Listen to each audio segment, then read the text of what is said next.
All right, friends, we're back with a Blaha video. We're going to react to the gym lifting, recruiting, fitness gear slave himself, Jason Blaha. In this video, Blaha says, with intensity, techniques like forced reps do not cause growth most of the time. Yeah, okay. Intensity techniques like forced reps do not cause muscle growth most of the time. Hey everybody, it's Jason Blaha here. I thought I would chat with you guys and gals a little bit about this today, but a quick reminder, if you guys will please click like down below. Be greatly appreciated. If you're not subscribed or following, please do so. And if you have any experience at all using any of these intensity techniques, good or bad, please feel free to chime in down below.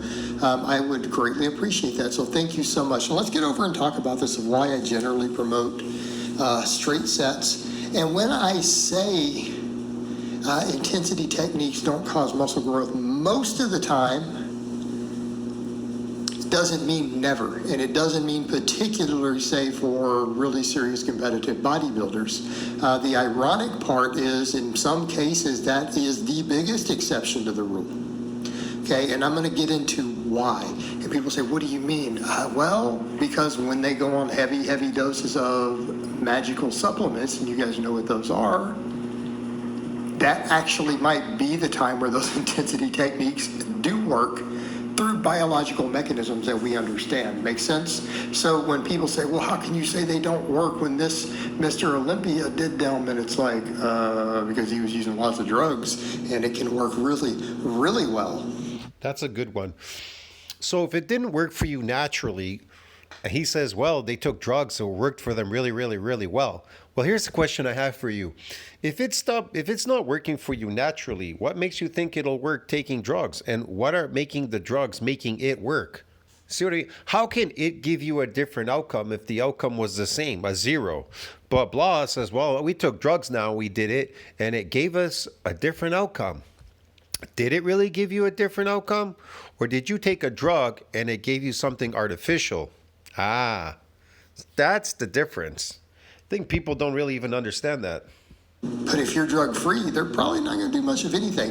And I want to explain why. See, if you're drug-free, they pretty much wouldn't do anything. Oh, he's going to explain why. I'd love to hear. I'd love to hear this from Blah. Okay, please do share, Blah. Please tell us why.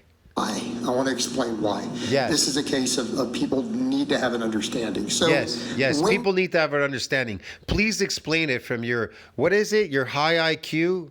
Probably low IQ. When you think of muscle growth and you think in terms of both what causes muscle failure and what happens with muscle growth, I want people to think of a couple of factors. And when you understand this, it will be a light bulb clicking on. Oh, really? Okay, there's going to be a light. When you understand this, there's going to be a light bulb clicking on. Notice his head. It's already like a light bulb. That clicks on as to why. Oh, that's why they make you grow when people are using stuff. Okay. Oh, that's why it grows when people are using stuff, but it doesn't grow when we lift weights. It doesn't grow. Okay. So when we are gaining muscle, what happens? Why do we have diminished returns? Meaning, I love this. When we're gaining muscle, I thought we weren't gaining any muscle. That's why they're taking drugs. Are you going to explain? The longer you train, the slower and slower and slower you grow, right? Listen to this. So the longer you train in the full range of motion, right? The slower the gains come. See what I mean? Because you want to know why? I'll explain why. Because your eccentric is adapted. So you lifting heavier in the concentric, but you're getting a forced production in the concentric, which is protecting the eccentric. There's kind of a protection there. Let's just put it this way. The heavier you lift in the concentric, all right, you'll get a stronger force production in the concentric. All right? But that also too will protect the eccentric from getting damaged somewhat. But because you went heavier and heavier, right? You got stronger in the concentric. The eccentric now feels it's somewhat easier, somewhat, not a lot, but you've run out of the adaptations in the eccentric. Your adaptations have run out. you didn't really get a lot of growth there anyways. You got some, but not a lot. You understand me? And so then it stops because there's no more adaptations to be made there. You understand me? There's no more adaptations to be made in the eccentric, and you're not lifting, and there's not enough load going down in the eccentric than there was going up in the concentric. Think about it like this. If you can lift a dumbbell or a barbell, 100-pound barbell up, right? I don't know, whatever, with ease, or it's with, let's say, a bit of difficulty. You're lifting it up, right? Okay, it's pretty hard for you to lift 100 pounds up. I don't know, whatever, okay, 150 pounds, 100 pounds, okay? But when you're lowering it, it's a lot easier when you're lowering it, but it was hard bringing it up. See what I mean? So it's just not enough load going down. But what if you could bring up 100, but you could lower 150? Wouldn't that be interesting? So you have your friends there. So you have your friends on either side, right? Let's say you have, I don't know, these spotter guys, right? So you have a barbell. So you lift 100, and when you're lowering it, they put on 25-pound weights on each side. So it turns out to be, I don't know, 150 pounds going down now. Get it? See the difference? Now they take them off, you bring it up again, and then they put them on, it goes down again. You know, they should make a machine like that. Maybe there's a machine out there that they have where it actually goes up light but goes down a lot heavier. The opposite. So in lifting, it's really the opposite that you want. It's the opposite. You want more load in the eccentric than you want in the concentric. Get it? But people don't really understand lifting. They don't have a fundamental understanding of lifting, that consistent lifting in the concentric does have a protection as well for the eccentric. It kind of protects it somewhat in a way from, it protects it, bro. It's not going to get damaged. Look, the nervous system, the force production nervous system, whatever, it also adds to this protection from muscles from building and a bunch of stuff. Okay. Yeah. So why do we want to focus when we want to build muscle? Why do we just do eccentric exercise? Because we want to overwhelm the muscle in the eccentric. You understand me? So it's not protected. So we can damage it and get it to keep growing bigger and stronger and get more adaptations. That's the whole idea. Yeah.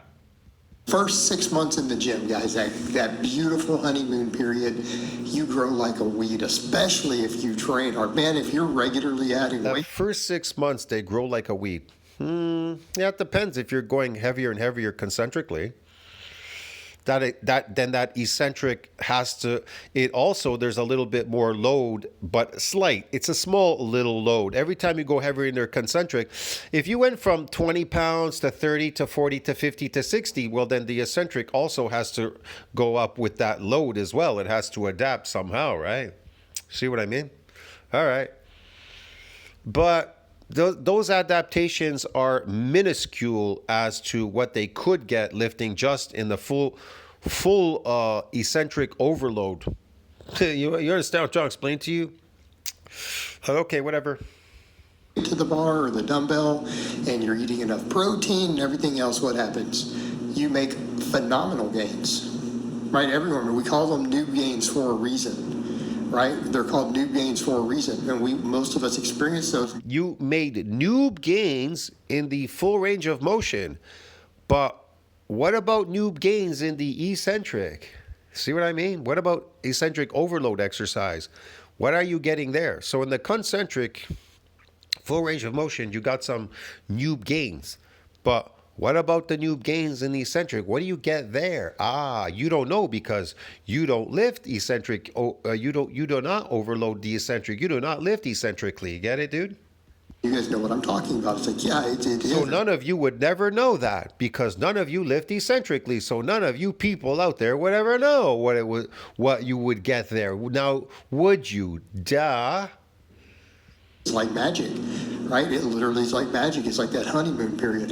Why is that? No, it's not. It's not like magic. I love this guy. Why is that? Yes, I'd like to know, Blaha. Why is that? Because most of your muscle fibers are capable of growing, okay? Remember, Because most of your muscle fibers are capable of growing? No. Most of those muscle fibers were damaged by the eccentric when you kept overloading the concentric, but it was minuscule. It was minuscule. guys, we don't have just slow twitch and fast twitch. We have about 20 types of various fibers. Yeah, we have hybrid. We call them hybrid type 2s, okay? Yeah. And depending on what you're doing there, it has to adapt to that movement. That movement, whatever it is you're doing there, that exercise, that movement, your muscles will adapt to it. Starting from the slowest twitch fibers that you use to walk Yeah, whatever. and to do minor small movements all the way up to the fastest twitch is what you lift fairly intense sets or max weight with. But even fairly intense sets, right?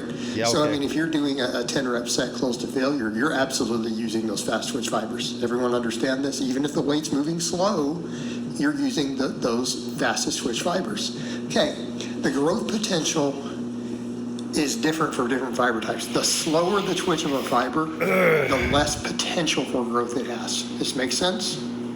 Not just in terms of maximum size, but how long it will grow. And it really is tied to that maximum size. So what you find is that different muscle fiber types at certain months will kind of just stop growing. Fiber types at certain months will kind of just stop growing. Well, the cell itself, the muscle cell grows. Muscle cells grow. They grow as well, and then the fibers, they grow. You get the muscle cells, they expand, they get a little bit bigger, and then you've got these fibers. So when he says the muscles they grow, well, yeah, they grow to a degree, but then that's not much growth there. You got to damage the muscle fibers to really maximize, to increase growth. See what I mean? You need more muscle cells. And the satellite cell, it donates its cells so then they can increase in size because they have a nuclear limit, a bunch of things, okay? Whatever. Up through that chain of, about 15 to 20 subtypes, there's over a dozen, okay? Yeah, and yeah, a lot of them, those more intermediate ones, as you get closer to the fast twitch, and the fastest twitch ones, they grow less and less and less with every month and year. Okay, to the point where I saw one study. I like he just says they just keep growing and growing and growing. How do they grow exactly? He doesn't really explain to you how these muscles grow. It showed that for advanced lifters, like people who had Look, more. man, they don't just grow because you just lifted weights. There's something you're doing specifically there. You're doing a lot of something, and you just don't realize you're getting some damage there. It could be minor. It could be a lot. I don't know what the hell you're getting there. Some people get DOM. Some people don't. Some people get it. Depends on their exercises, what they're doing there in the gym. I don't know, bro. So they do get some growth. Some of them don't. Some of them do. Some of them get smaller. Some of them got a stronger, but they never got a bigger. They got a smaller. A bunch of things happen to people in the gym. In 3 years of consistent, serious training, like 85% of the muscle growth that they made came purely from the fastest twitch fibers. Whereas when you're It always does come from the fast twitch muscle fibers. What's he talking about? That's where it's the type 2s that get damaged. That's where all the growth happens. Type 2, yeah. starting out as a novice, even those slow twitch fibers make up about half of your growth. So the longer you train, The slow twitch makes up half of your growth. Well, they make up some growth. There's some growth in the slow twitch, but the majority is the type 2, yeah. see where we're going? We get to where the fast twitch fibers are 85%, and eventually you'll reach a point where they're probably 95% of your muscle growth or more. Okay? See where I'm about to go? When you reach muscle failure, why do you fail? Because the fast twitch fibers can't fire anymore. Okay?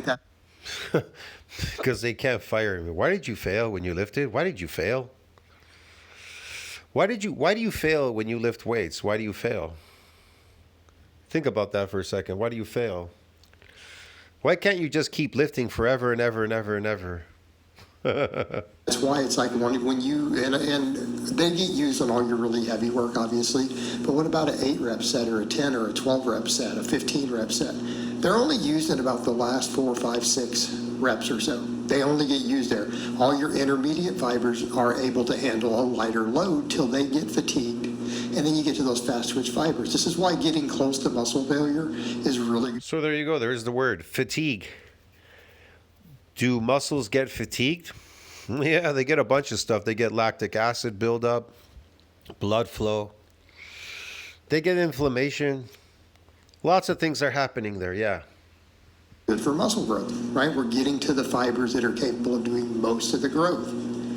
When you reach muscle failure, the fast twitch fibers are too fatigued to keep going. They just stop firing. They shut off. Okay, and that's why it takes several minutes to replicate being able to do it again. And if you try to do any other work, the fast twitch fibers don't turn on. This is why a lot of the studies have found really optimal growth starts happening past 2 to 3 minutes of rest between sets. Okay, and they found that if you lose performance set to set because the breaks are too short, you just grow less. You grow less, you gain less muscle. Okay. Right, it's been found in multiple studies at this point, and that's why, because those fast twitch fibers aren't firing. So if you reached muscle failure, let's say you're doing a 10 rep set and you hit failure, you get 10, and then the 11th rep it just gives out. Okay, the fast twitch fibers need 2 or 3 minutes, maybe more in some cases, before they'll reactivate. So if you're doing forced, well, they are glycolytic, right? Glycolytic, oxidative. Okay, glycolytic. reps, are they firing again? No. People are like, what if you just do a drop set? They'll be lighter weight, and then they won't turn back on. The reason you can still lift the lighter weight still is those intermediate fibers are doing all the work. Same thing on a forced rep. The same thing with rest pause. Same thing on a forced rep. The same thing with rest pause. Because you're not using a 5 rep max on the rest pause, are you? You're usually using a heavier weight. Right? Yep. Okay. So on all these intensity techniques, what's happening? You're back to the intermediate fibers. Well, they're not growing anymore. So people say, well, how come some of these bodybuilders get a lot out of them? Because it's in a given hormonal environment. In other words, once those fibers are exposed to high levels of anabolic substances beyond what's like, let's say your testosterone is your normal amount, but then what happens if someone starts doubling or tripling or fourfold what their body's producing? Well, yeah, now you're going to get a new hormonal environment that's going to allow some of those intermediate fibers to start growing again. Okay, the same thing anytime you go on a big cycle or people up the dose or they add new anabolic substances, what happens? I love this. You're going to have some. I love this. Oh, you up the protein synthesis, yeah. So does that mean you don't have to eat because you increased the protein synthesis? Here's the difference.